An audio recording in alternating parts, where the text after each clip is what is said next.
Assalamualaikum warahmatullahi wabarakatuh. Alhamdulillahirabbil alamin wa bihi nasta'inu ala umurid dunya waddin. Wassalatu wassalamu ala asrofil anbiya'i wal mursalin sayyidina Muhammadin wa ala alihi washabihi ajmain. Amma ba'du. Faya ayyuhal hadirun ittaqullah haqqa tuqatih wa la tamtunna illa wa antum muslimun. Qala Allah Ta'ala fil Qur'anil Karim, A'udzu billahi minasy syaithanir rajim. Bismillahirrahmanirrahim. Ya ayyuhalladzina amanu kutiba alaikumusyyam kama kutiba alal ladzina min qablikum la'allakum tattaqun. Shadaqallahul adzim. Kepada siswa-siswi SMP Negeri 11 Kota Cirebon, semoga kalian tetap semangat, tetap sehat, tetap banyak rezekinya insyaallah.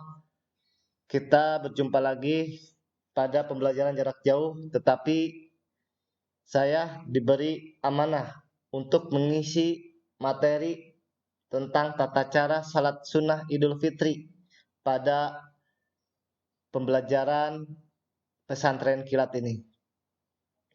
Anak-anakku yang Bapak cintai, sebelumnya tentang salat sunnah ini sudah dibahas atau sudah dijelaskan oleh Bapak Dr. Andes Haji Wawo MPD tentang salat ini, ya. Mungkin kalian masih ingat apa sih salat sunnah itu? Nah, bahwa yang dimaksud dengan salat sunnah merupakan pelengkap salat fardu. Artinya salat sunnah pahalanya sebagai pelengkap salat fardu. Ibarat dalam suatu bangunan, salat fardu sebagai rumahnya, sedangkan salat sunnah sebagai pelengkapnya seperti kursi, meja, dan sebagainya. Nah, itu mungkin definisi dari yang sudah dijelaskan oleh Pak Haji Wowo. Nah, di sini Bapak akan menjelaskan tata cara salat sunnah Idul Fitri. Ya, sebentar lagi kan kita akan melaksanakan hari raya Idul Fitri ya. Nah, mungkin di sini kan salat sunnah Idul Fitri ini termasuknya ke salat sunnah berjamaah. Ya. Termasuk ke salat sunnah berjamaah. Nah, bahwa kan salat Idul Fitri ini termasuknya ke jenis salat berjamaah. Ya. Salat berjamaah ini salat sunnah itu bisa Idul Fitri, Idul Adha, Istiqo, gerhana matahari, gerhana bulan. Nah, ada juga salat sunnah sendiri, rawatib, istikharah, tahiyatul masjid, isyraq, dan hajat. Nah, mungkin sebelumnya juga sudah dijelaskan oleh Pak Jiwo ya. Nah, apa sih rawatib, istikharah?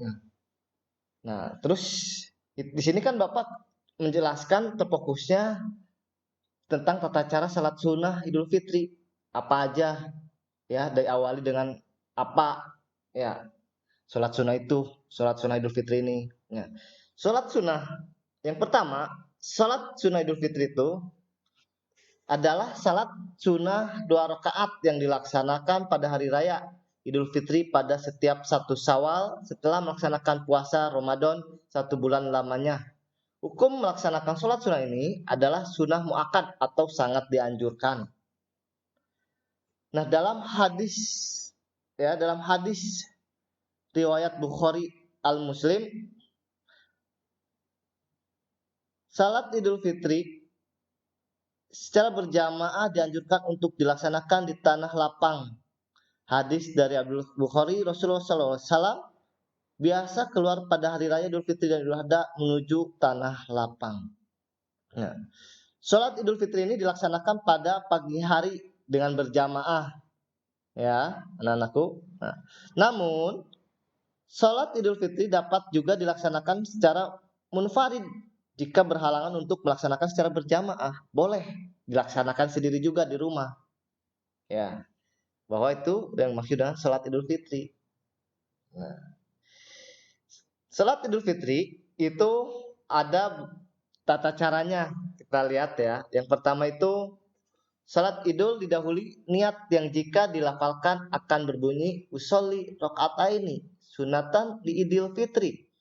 Ya. misalkan jadi imam ya pakainya imaman. Kalau misalkan cuma makmum berjamaah ya itu makmuman. Nah, yang artinya di sini aku berniat sholat sunnah Idul Fitri 2 rakaat menjadi makmum atau imam karena Allah Ta'ala. Nah itu yang pertama yang kita harus melakukan sholat Idul Fitri ini ya dengan nawaitu dulu, niat dulu. Nah, tata cara yang kedua itu takbiratul ihram sebagaimana sholat biasa setelah membaca doa iftitah atau disunahkan takbir lagi hingga 7 kali untuk rakaat pertama. Nah, di sela-sela tiap takbir itu dianjurkan membaca Allahu Akbar kabiro walhamdulillahi kasiro wa subhanallahi buqata wa asila. Nah, di setiap takbir itu misalkan Allahu Akbar, nah ini kalian harus selalu membaca Allahu Akbar kabiro walhamdulillahi kasiro wa subhanallahi buqata wa asila. Nah, itu harus selalu kalian lakukan ya. Nah, di sini ada artinya Allah Maha Besar dengan segala kebesaran, segala puji bagi Allah dengan pujian yang banyak maksudnya Allah baik waktu pagi dan petang.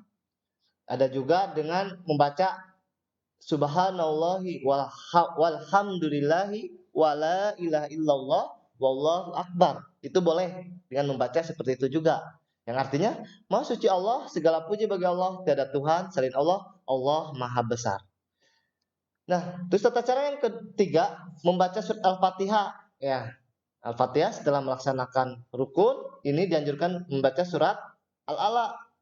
Berlanjut ke ruku, sujud, duduk di antara dua sujud dan seterusnya hingga berdiri lagi seperti salat biasa. Nah, itu yang ketiga. Terus yang keempat, dalam posisi berdiri kembali pada rakaat kedua. Nah, tadi bacaan yang tadi yang Bapak sudah ucapkan, takbir lagi sebanyak 5 kali. Ya, seraya mengangkat tangan dan melafalkan Allahu Akbar seperti sebelumnya. Nah, di antara takbir-takbir itu, lafalkan kembali bacaan sebagaimana dijelaskan pada poin kedua. Kemudian, baca surat Al-Fatihah lagi dan lalu surat Al-Ghasyiyah, berlanjut ke ruku, sujud dan seterusnya hingga salam. Nah, terus yang kelima, nah ini yang kelima itu setelah salam jamaah tak disarankan buru-buru pulang dulu. Nah, kalian kalau sudah selesai sholat Idul Fitri, jangan buru-buru pengen cepat pulang ke rumah. Ya, pengen cepat-cepat makan enak, makan daging sapi, ya, pengen cepat silaturahim. Tetapi melainkan mendengarkan khutbah Idul Fitri dulu terlebih dahulu hingga rampung itu. Biar kalian mendapatkan pahala yang luar biasa dan kalian pun mendapatkan ilmu yang disampaikan oleh khotib tersebut. Isi tentang khutbah itu apa kan seperti itu. Nah, itu adalah tata cara sholat Idul Fitri ya. Mudah-mudahan apa yang Bapak sampaikan tentang tata cara sholat Idul Fitri ini dapat dimengerti oleh kalian semua. Ucapkan terima kasih Bapak akhiri. Billahi taufiq wal hidayah. Wassalamualaikum warahmatullahi wabarakatuh.